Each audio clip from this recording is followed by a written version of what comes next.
Hello YouTubers and welcome to the Third Wheelers. That is our channel that you are watching right now. And today I am doing a Halloween special. Yeah, it's Halloween this month, I guess. And so for my special, I am doing a reading of a story I really like from the website Creepypasta, because it's Halloween, why not? And just to change things up, I'm having it read. Just as a pre-warning, it's gonna be kind of long. It's a long story, so grab some popcorn or something.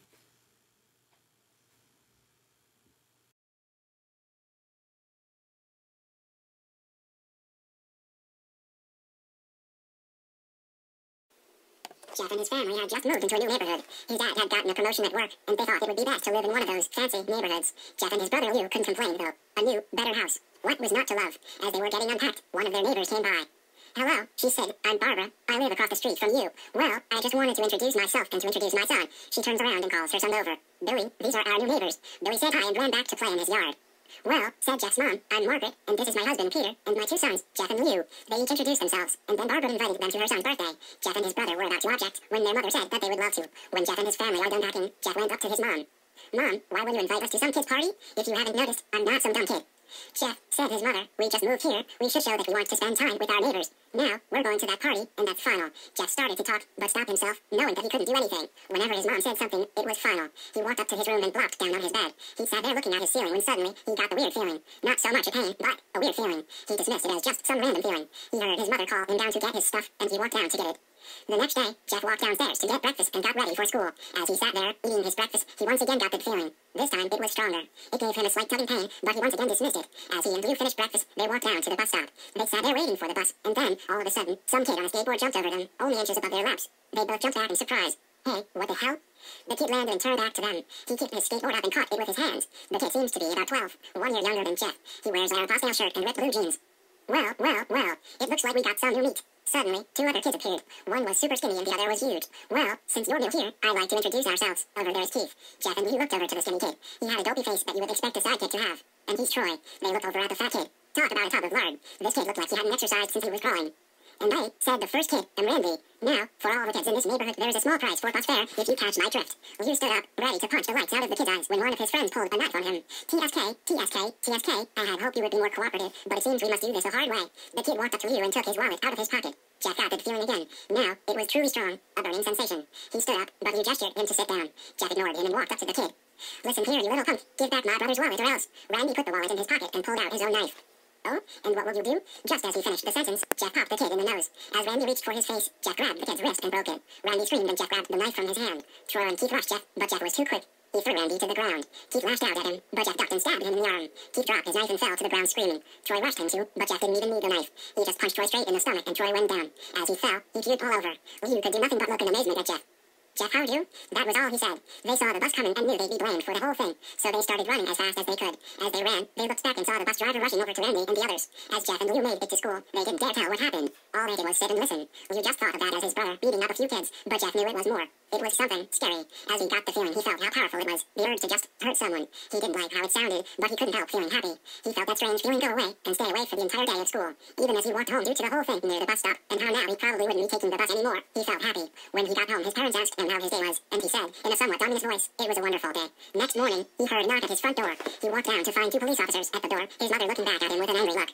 "Jeff, these officers tell me that you attacked 3 kids, that it wasn't regular fighting, and that they were stabbed." "Stabbed, son." Jeff's gaze fell to the floor, showing his mother that it was true. "Mom, they were the ones who pulled the knives on me and Lou."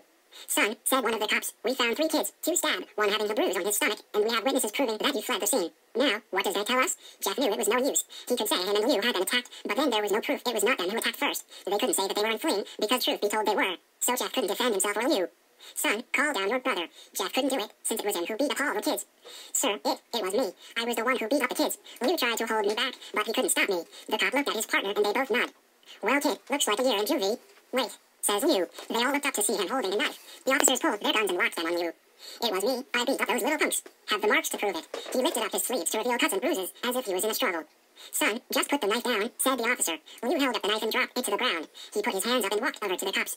"No, Lou, it was me. I did it." Jeff had tears running down his face. Ha, poor bro, trying to take the blame for what I did. Well, take me away. The police led Liu out to the patrol car. Liu, tell them it was me. Tell them I was the one who beat up those kids. Jack's mother put her hands on his shoulders. Jack, please, you don't have to lie. We know it's Liu. You can stop. Jack watched helplessly as the cop car speeds off with Liu inside. A few minutes later, Jack's dad pulled into the driveway, seeing Jack's face and knowing something was wrong.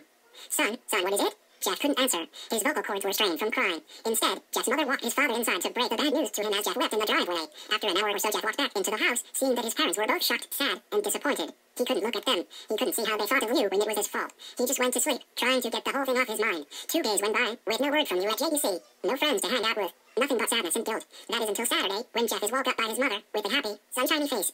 Jeff, it's the day. She said as she opened up the curtains and let light flood into his room. What? What's today? Asked Jeff as he stirs awake. Why, it's Billy's party. He was now fully awake. Mom, you're joking, right? You don't expect me to go to some kid's party after? There was a long pause. Jeff, we both know what happened. I think this party could be the thing that brightens up the past days. Now, get dressed. Jeff's mother walked out of the room and downstairs to get ready herself. He fought himself to get up. He picked out a random shirt and pair of jeans and walked downstairs. He saw his mother and father all dressed up, his mother in a dress and his father in a suit. He thought why they would ever wear such fancy clothes to a kid's party. Son, is that all you're going to wear? Said Jeff's mom.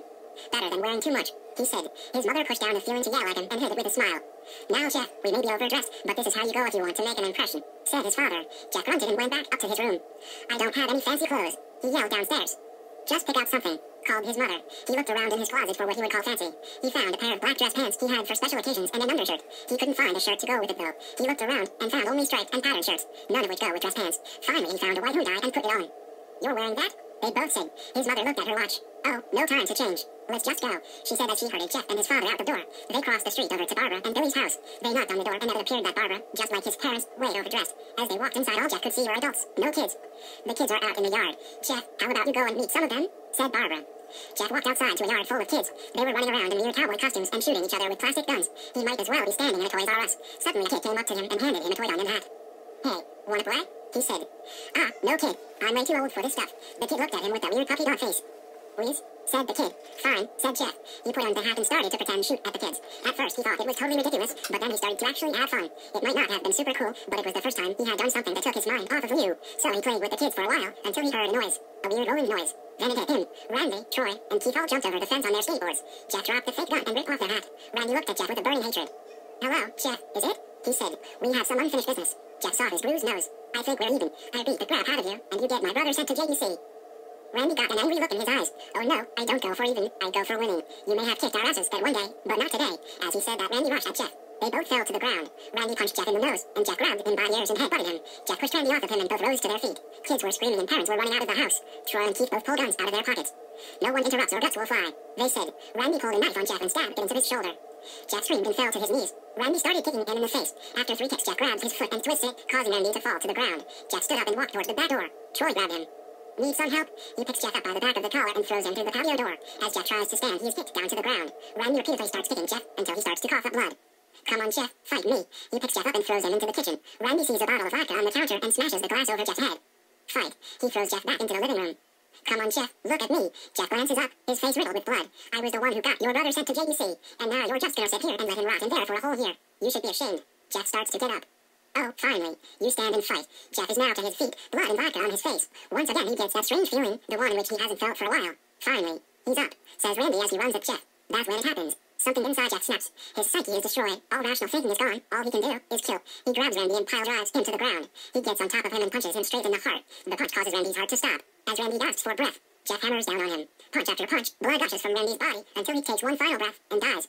Everyone is looking at Jeff now. The parents, the crying kids, even Troy and Keith. Although they easily break from their giz and point their guns at Jeff, Jeff sees the gun trained on him and runs for the stairs. As he runs, Troy and Keith let out fire on him, each shot missing. Jeff runs up the stairs. He hears Troy and Keith follow up behind. As they let out their final rounds of bullets, Jeff ducks into the bathroom. He grabs the towel rack and rips it off the wall. Troy and Keith race in, knives ready. Troy swings his knife at Jeff, who backs away and bangs the towel rack into Troy's face. Troy goes down hard, and now all that's left is Keith. He is more agile than Troy, though, and ducks when Jeff swings the towel rack. He dropped the knife and grabbed Jeff by the neck. He pushed him into the wall. A thing of bleach fell down on top of him from the top shelf. It burnt both of them, and they both started to scream. Jeff wiped his eyes as best as he could. He pulled back the towel rack and swung it straight into Keith's head. As he lay there, bleeding to death, he let out an ominous smile. What's so funny? Asked Jeff. Keith pulled out the lighter and switched it on. What's funny, he said, is that we're covered in bleach and alcohol. Jeff's eyes widened as Keith threw a lighter at him. As soon as the flame made contact with him, the flames ignited the alcohol in the vodka. While the alcohol burned him, the bleach reached his skin. Jeff let out the terrible screech as he caught on fire. He tried to roll out the fire, but it was no use. The alcohol had made him a walking inferno. He ran down the hall and fell down the stairs. Everybody started screaming as they saw Jeff, now man on fire, drop to the ground, nearly dead. The last thing Jeff saw was his mother and the other parents trying to extinguish the flame. That's when he passed out. When Jeff woke, he had a cast wrapped around his face. He couldn't see anything, but he felt a cast on his shoulder and stitches all over his body. He tried to stand up, but he realized that there was some tube in his arm, and when he tried to get up, it fell out, and the nurse rushed in. "I don't think you can get out of bed just yet," she said as she put him back in his bed and reinserted the tube. Jeff sat there, with no vision, no idea what his surroundings were. Finally, after hours, he heard his mother. "Honey, are you okay?" she asked. Jeff couldn't answer though. His face was covered, and he was unable to speak. "Oh, honey, I have great news. After all the witnesses told the police that Randy confessed of trying to attack you, they decided to let you go." This made Jeff almost hold up, stopping halfway, remembering the tube coming out of his arm. "He'll be out by tomorrow, and then you two will be able to be together again." Jeff's mother hugs Jeff and says her goodbyes. The next couple of weeks were those where Jeff was visited by his family. Then came the day where his bandages were to be removed. His family were all there to see it, what he would look like. As the doctors unwrapped the bandages from Jeff's face, everyone was on the edge of their seats. They waited until the last bandage, holding the cover over his face, was almost removed. "Let's hope for the best," said the doctor. He quickly pulls the cloth, letting the rest fall from Jeff's face. Jeff's mother screams at the sight of his face. Lou and Jeff's dad stare awestruck at his face. What happened to my face?" Jeff said. He rushed out of bed and ran to the bathroom. He looked in the mirror and saw the cause of the distress. His face. It's horrible. His lips were burned to a deep shade of red. His face was turned into a pure white color, and his hair singed from brown to black. He slowly put his hand to his face. It had a sort of leathery feel to it now. He looked back at his family, then back at the mirror. "Jeff," said Lou, "it's not that bad." "Not that bad," said Jeff. "It's perfect." His family were equally surprised. Jeff started laughing uncontrollably. His parents noticed that his left eye and hand were twitching. "Ah, Jeff, are you okay?" "Okay? I've never felt more happy. Ha ha ha ha ha, look at me. This face goes perfectly with me." He couldn't stop laughing. He stroked his face, feeling it, looking at it in the mirror. What caused this? Well, you may recall that when Jeff was fighting Randy something in his mind, his sanity snapped. Now he was left as a crazy killing machine. That is, his parents didn't know. "Doctor," said Jeff's mom, "is my son all right? You know, in the head?" "Oh yes, this behavior is typical for patients that have taken very large amounts of painkillers. If his behavior doesn't change in a few weeks, bring him back here, and we'll give him a psychological test." "Oh, thank you, doctor." Jeff's mother went over to Jeff. "Jeff, sweetie, it's time to go."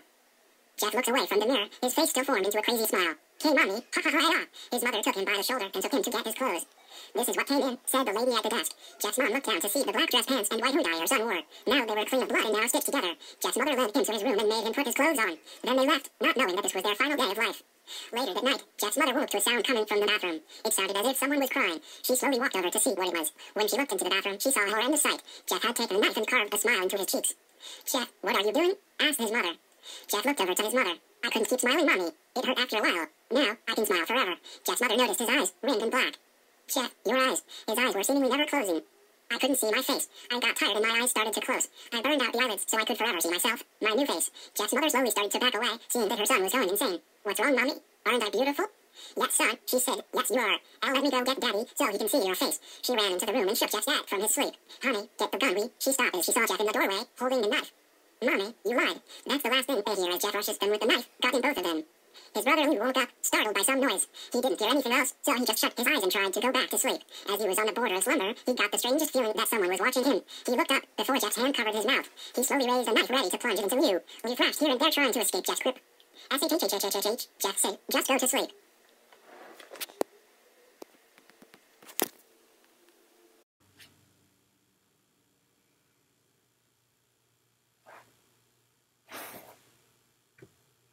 So, I hope you liked the video. You might have not. That's okay. We have plenty of other videos on our channel.